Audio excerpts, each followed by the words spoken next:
Hello friends, मैं हूं रवीश। आप देख रहे हैं मेरा यूट्यूब चैनल और आज हम बात करने वाले टीम इंडिया के ओपनर शिखर धवन की, जिनकी लाइफ में कुछ भी ठीक नहीं चल रहा है। आखिर शिखर धवन की लाइफ में ये मुकाम क्यों आया, इसके बारे में मैं आपको डिटेल से बताऊंगा। लेकिन आपने अगर अभी तक मेरे चैनल को सब्सक्राइब नहीं किया है दोस्तों, तो चैनल को सब्सक्राइब करें, बेल आइकन दबाना ना भूलें ताकि सबसे पहले नोटिफिकेशन आप तक पहुंचे।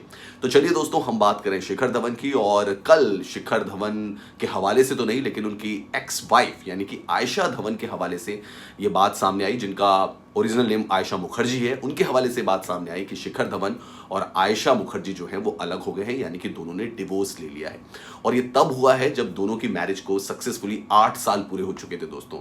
जैसा कि आप जानते हैं कि आयशा मुखर्जी उनसे उम्र में काफ़ी बड़ी थी और उनके अपने पहले पति से 2 बच्चे भी थे, 2 बेटियां भी थी। उसके बावजूद भी शिखर धवन ने उनके साथ शादी की थी एंड बहुत खुशी से दोनों के दोनों रह रहे थे और काफ़ी तस्वीरें भी सामने आती थी।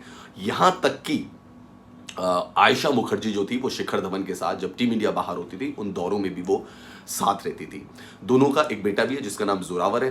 लेकिन कुछ समय से हम दोस्तों देख रहे थे कि शिखर धवन अपनी फैमिली से दूर थे। वो ऑस्ट्रेलिया में नजर नहीं आ रहे थे, बल्कि वो इंडिया में नजर आ रहे थे।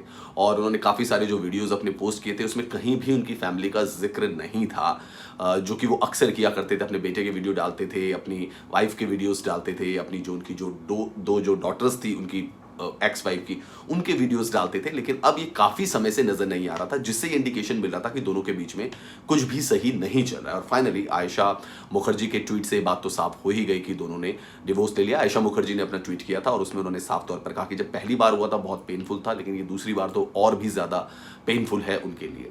दोस्तों यहां पर मैं आपको ये जरूर बताना चाहूंगा कि प्रॉब्लम जरूर रहती थी शिखर धवन के लिए, क्योंकि उनकी वाइफ ऑस्ट्रेलिया में ही रहना चाहती थी, वो इंडिया में नहीं रहना चाहती थी, वो ऑस्ट्रेलिया में ही सेटल होना चाहती थी।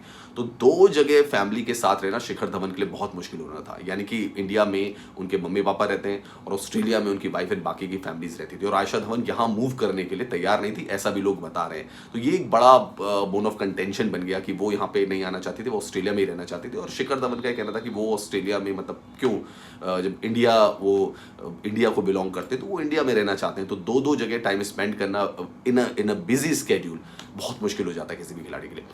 खैर दोस्तों, मैं आपको ये भी बताऊंगा दोनों की मुलाकात कैसे हुई थी। दोनों की मुलाकात हरभजन सिंह के थ्रू हुई थी। फेसबुक पे दोनों की मुलाकात हुई थी और फेसबुक की जो ये चैट थी आगे बढ़ती गई।